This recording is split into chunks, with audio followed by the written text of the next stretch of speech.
김하성 선수는 멀티히트를 때려냈지만 샌디에고는 이틀 연속 끝내기 패배로 고개를 숙였습니다. 자, 오늘 부시 스타디움에서 열린 세인트루이스와의 원정 경기였는데 오늘도 김하성 선수는 2루수 겸 1번 타자로 출전을 했습니다. 4타수 2안타에 1타점 1득점. 첫 타석부터 안타를 치고 득점에 성공을 했고 두 번째 타석에서도 적시타를 때려내면서 두 타석 만에 멀티히트를 달성한 김하성 선수였죠. 그렇습니다. 시즌 타율도 2할 7푼 8리, OPS 0.809까지 다시 한번 이 타격 성적에서 반등을 만들어낸 김하성 선수인데요. 앞서 이번 이제 세인트루이스와의 시리즈 시작하기 전에는 3경기 연속 침묵하고 있었기 때문에 김하성 선수 요즘 타격감 어떡하죠? 걱정하시는 분들이 많았는데 그 걱정에 무색하게도 다시 한번 또 안타 생산을 이어나가고 있는 김하성 선수네요. 일단 어제도 멀티히트를 때려냈고 거기다 볼넷까지 하나 추가하면서 3출루 경기를 펼쳤고요. 오늘도 멀티히트를 때려냈으니까 타격감을 다시 한번 끌어올리고 있는 김하성 선수입니다. 그렇습니다. 이게 최근 7경기로 확장을 하더라도 3경기 무안타 기간이 있었습니다만 그때도 볼넷을 많이 얻어냈기 때문에 7경기에서 타율은 2할 오픈이지만 출루율은 3할 후반대죠. 그렇죠. 3할 8푼 7리. 삼진을 2개 당하는 동안에 볼넷도 6개를 얻어냈기 때문에 리드오프로서의 역할은 계속 잘해내고 있다라고 말씀드릴 수 있겠습니다. 사실 오늘 이 김하성 선수가 초반에 활약을 하면서 3점 차로 리드를 하고 있었던 샌디에고 파드리스인데 4회에 이 리칠이 연속 안타를 내준 뒤에 이 조던 워커에게 3런 홈런까지 허용을 했었죠. 그렇습니다. 리칠 선수는 이적하고 나가지고 5경기 평균 자책점이 이제 8점대에 육박할 정도로 이 피츠버그에서의 좋았던 모습을 전혀 보여주지 못하고 있는 그런 상황인데요. 그럼에도 불구하고 샌디에고가 7회 소토 선수의 또 적시타로 다시 한번 또 앞서 나가는 점수를 만들었습니다만 이 9회에 또 다시 또 사단이 벌어지고 말았습니다. 그렇죠. 9회 1점 차 리드 상황에서 어제 헤이더가 5구밖에 안 던진 상황이었기 때문에 사흘 연속으로 지금 등판을 했는데요. 투아웃까지는 쉽게 처리를 했습니다만 결국에는 그 이후에 사달이 나고 말았습니다. 그리고 메이슨 윈 선수에게 2루타 그리고 이제 하필 타석에 들어온 선수가 전날에 이제 초구 맞았죠. 초구 끝내기를 허용했던 에드먼 선수와 또 다시 승부를 하게 됐는데요. 네, 이번에는 이 3구째 싱커를 이 에드먼 선수가 밀어쳐서 끝내기 투런을 때려냈습니다. 그러면서 세인트루이스가 5대4로 역전승을 거두게 됐는데 토미 현수의 에드먼 그렇죠. 사실 WBC 때도 참석을 했고 WBC 때도 이렇게 치지. 네, 응원을 합니다만 WBC 때는 말이야 잘 못 치다. 네. 어쨌든 에드먼 선수는 또 이틀 연속 이렇게 끝내기 헤이더를 상대로 또 끝내기를 때려내면서 이 철벽 마무리잖아요. 사실 헤이더를 상대로 2번의 끝내기 안타를 때려낸 유일한 선수가 됐다라고 하는데요. 전날에는 샌디에고가 10회 끝내기 패배로 연장전 무승 11패. 그렇죠. 패배를 또 하나 더 추가를 했고 오늘 경기도 역시 4대5로 지면서 한 점차 경기 성적도 6승 22패까지 떨어지고 말았습니다. 이게 사실은 기본적으로 봤을 때는 반멜빈의 운영에도 문제가 있는 게 맞기는 그렇죠. 해요. 왜냐면 헤이더를 이번에는 3연투를 시켰지만 그전에는 너무 아끼다가 사실 마르티네즈로 멀티이닝을 가다 항상 무너지거나 맞아요. 네. 이런 패턴이 보였었는데 힐 선수를 또 중용하다가 그렇죠. 힐 선수를 중용하기도 했었고 근데 사실은 이쯤 되면은 기본적으로 봤을 때는 샌디에고 불펜이 그냥 못하는 거예요. 왜냐면 누구를 올리더라도 그 선수가 잘 던지면은 이런 일이 없을 텐데 연장전 전패 그리고 1점차 상황에서도 6승밖에 못 거둔다는 건 사실 이거는 샌디에고의 불펜에도 분명히 문제가 있다. 반멜빈의 이 투수 운영이 1차적인 원인이라면 두 번째는 샌디에고 투수들이 너무 못한다. 헤이더도 사실 하이 레버리지 상황에서 올 시즌 블론 세이브가 5개나 있거든요. 근데 또 이것도 맞죠.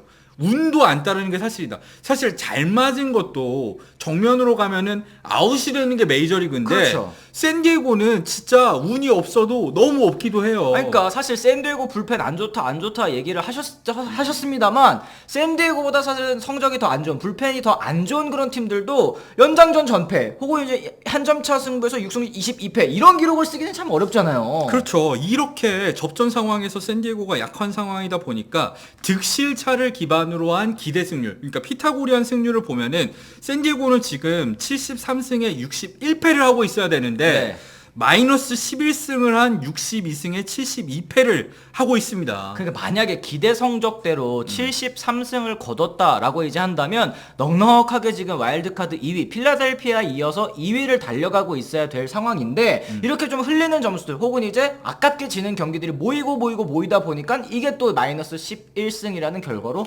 찾아오게 됐습니다. 사실 이게 샌디에고 파드레스에 우리나라 팬분들이 더 관심이 많다 보니까 항상 나왔던 얘기인데 최근에는 현지 SNS나 기자들도 많이 얘기하는 게 뭐냐면 아니 연장전에서 절반만 이겼어도 샌디에고가 절대 이 성적이 나올 수가 그렇죠. 없다.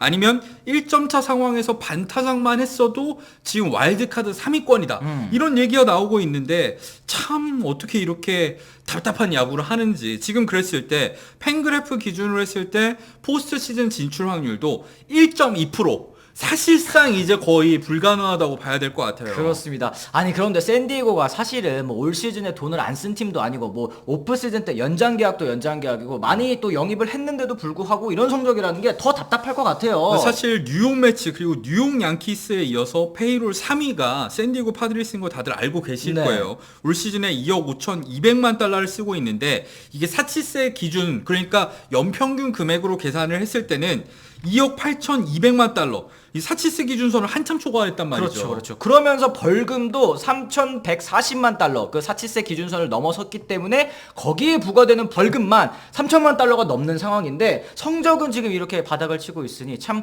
팬 입장에서도 답답할 노릇이겠습니다. 이게 문제가 되는 게 뭐냐면 앞서서 뉴욕 매치와 뉴욕 양키스는 뉴욕을 기반으로 한 맞아요. 빅마켓 팀이에요. 뉴욕이 어디야?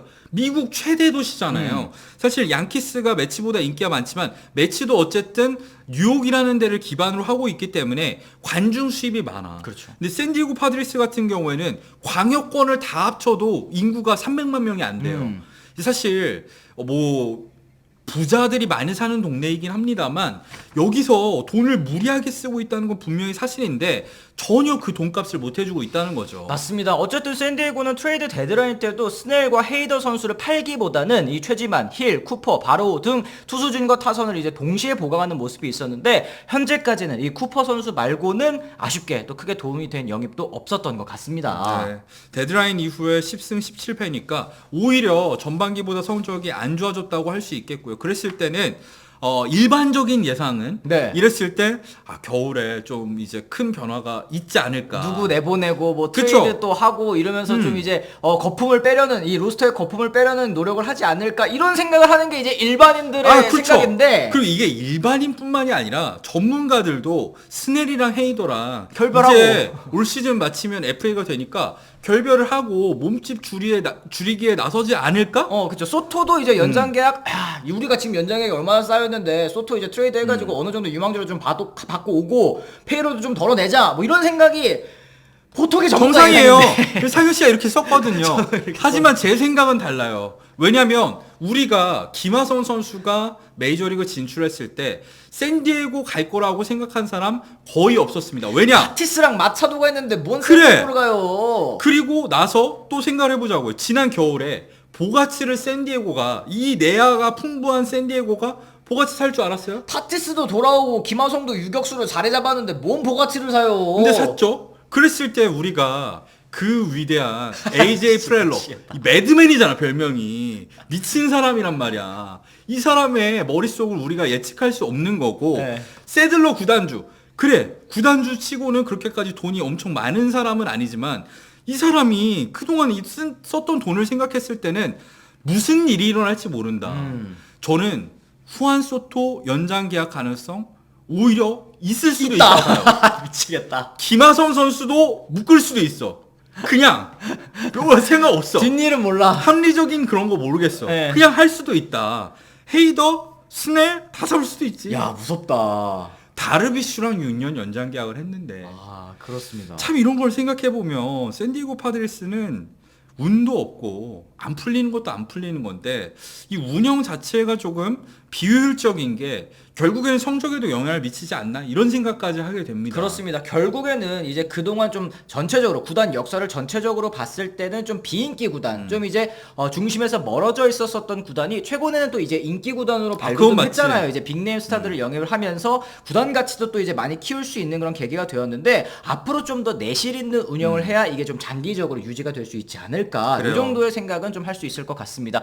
여러분들께서도 비슷한 생각이실 것 같아요. 이 프렐로 단장 과연 어떻게 하는 게 맞을지, 뭐 맞을지를 떠나가지고 어떻게 할지 또 예상 종잡을 수가 없는 그런 이제 단장이기 때문에 여러분들께서도 댓글을 통해서 의견 남겨주시면 더 좋을 것 같습니다. 자, 이렇게 해서 저희가 오늘 준비한 소식은 또 여기까지고요. 저희는 내일 또 다른 소식으로 다시 돌아오도록 하겠습니다. 지금까지 시청해주신 분들 모두 감사합니다. 고맙습니다.